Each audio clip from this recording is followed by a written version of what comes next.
Okay, let's jump right into this explainer. Today, we're exploring one of the absolute most fascinating and, frankly, most dangerous locations on the entire planet of Yaenddarr. We are talking about the neon-drenched, high-energy lore of Summer Bay. Now, if you've been following the world building of this planet, you already know it's a living ecosystem full of extremes. But Summer Bay? It takes those environmental extremes and turns them into a planetary-scale party. To really wrap our heads around this city, we have to start by asking a pretty terrifying question. Would you party in 180-degree heat? Because Summer Bay exists in this wild state of base to extreme perpetual summer. It's an environment that actively, constantly pushes the biological limits of literally anyone who visits. And yet, millions of people flock here all the time. So why do they do it? Well, it actually all comes down to the official city slogan, "Cut loose and let your hair down." This perfectly captures the wild, completely uninhibited culture that makes braving the extreme climate 100% worth it for these visitors. It's an open invitation to total freedom, dropping all your worries at the door, and just totally giving in to the chaotic energy of the environment. And man, what an environment it is. You can practically feel the neon pulse of this place just talking about it. During the day, think of it as this vibrant mix of Vice City, Miami, and Daytona.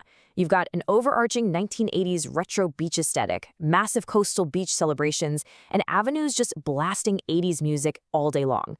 There are urban block parties happening right in the neon-lit streets, and the city even houses a Titan-sized amusement park called Comet World. Toss in the presence of legal space drugs, and you have this endless, high-octane spring break vibe that never stops. Now, this extreme vibe brilliantly illustrates exactly where Summer Bay sits culturally, especially when you compare it to its millennial-old rival, Cosmosis. While Cosmosis is known for its really sophisticated night-themed parties, Summer Bay is all about the wild, uninhibited spring break chaos. And get this, they actually settle this rivalry annually through massive dance battles and rival festivals. It's a true, full-blown clash of aesthetics and energy. Okay, so here is where things get truly wild. We need to talk about the ecstasy heat cycle. Look at this chronological escalation of temperature.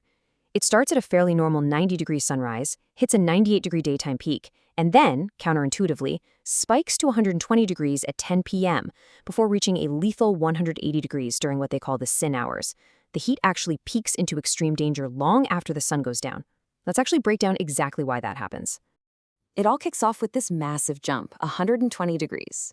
At exactly 10 p.m., all of that solar energy the bay absorbed during the daytime suddenly radiates upward. This causes a drastic, highly oppressive temperature spike in the air. So right when you think the night is finally going to cool off, the environment turns into a literal furnace. And it does not stop there. The heat pushes to a lethal 180 degrees, plunging the whole city into a terrifying era locals simply call the sin hours. This right here is the absolute peak of the ecstasy heat. Now, while most sane people would take cover from that kind of temperature, the party energy here is actually amplified 1,000-fold. The sources literally describe it as spring breaks times 1,000. But the heat isn't the only hazard you're dealing with, because the coastline is so incredibly vast, the artificial neon lights of the city completely fail to reach the water's edge. This plunges the massive beach into total pitch-black darkness during these chaotic sin hours. So picture this. You have a lethal 180-degree heat wave washing over a beach where you can't even see your own hand in front of your face. So how on earth do they navigate? Well, the path along this pitch-black coast is lit solely by roaring oil barrel fires, spaced out at regular intervals. It creates this stark and really intense visual contrast, a massive dark void completely pierced by these huge columns of roaring flame. It's an incredibly primal and striking aesthetic, sitting right on the edge of this futuristic 80s metropolis. But these fires aren't just there to give you some light, they serve a vital social purpose. Each barrel actually illuminates a specific sector of ecstasy. These are firelit territories claimed by different groups for wild beach parties, private romances, and fierce, constant dance battles. During the sin hours, these dance battles basically serve as the primary social currency of the night between the different barrel-lit sectors. And the suspension of standard social rules in these sectors attracts a very specific type of tourist. Visitors from Autumn Falls, which is a town entirely known for its heavy, scripted telenovela-style romance and just constant gossip, they flock to the Summer Bay Beach specifically seeking out uninhibited summer flings. They come here to escape all that heavy drama from their hometown and just exist in the raw, totally anonymous chaos of the sin hours. But heading to the beach isn't just a social choice, it's an actual physical necessity. Think of it as the moth to a flame effect. The oppressive 180-degree street heat literally forces partiers out of the city and toward the cooling water. The sheer physical pressure of that lethal heat is the main catalyst driving the absolute chaos out on the sand. Okay, so you might be wondering, how does anyone actually survive this? It starts with a really unique property of the local water called cooling euphoria. This is a psychological and sensory effect produced by the bay's water. It helps visitors physically and mentally phase out the severe stress of that extreme climate.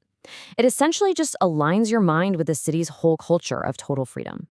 But, psychological euphoria won't actually stop you from burning up. Consuming this water triggers an instant biological reset. It immediately forces the internal body temperature back down to a cool baseline. This internal reset is the secret sauce. It's exactly what gives visitors from cooler biomes, like those Autumn Falls tourists, the physical stamina required to endure the lethal 180-degree heat without totally collapsing. And the environment itself pitches in too. To keep the massive crowds alive, the bay naturally releases massive cooling gusts of wind, and it happens with rhythmic, absolute clockwork precision, exactly every 20 minutes. These thermal respites are absolutely essential for survival out there on the hot sand during the peak of the sin hours. So, because of all these extremes, if you are ever planning a vacation to Summer Bay, there are 2 strict survival rules you absolutely have to follow. Rule 1, constant hydration. You have to drink the water constantly to maintain that internal biological reset. Rule 2, beach proximity. You can literally never stray far from the beach because you need to benefit from those environmental cooling gusts every 20 minutes. Eventually, right, the madness has to subside. This brings us to the cooling phase.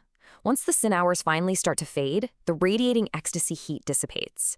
The temperature drops from 180 down to 100 degrees, and then it stabilizes at a manageable 90-degree baseline, just in time for pre-dawn and sunrise.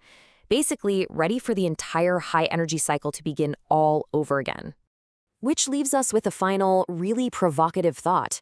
Is the euphoria of the ultimate 1980s party actually worth the lethal 180-degree risk? Would you brave the deadliest night on Yaenddarr, relying on nothing but biological water resets and oil barrel fires, just to experience the most uninhibited party in the galaxy? It's a really fascinating look at how extreme environments shape extreme cultures. Thanks so much for exploring the neon shores of Summer Bay with me in this explainer. See you next time.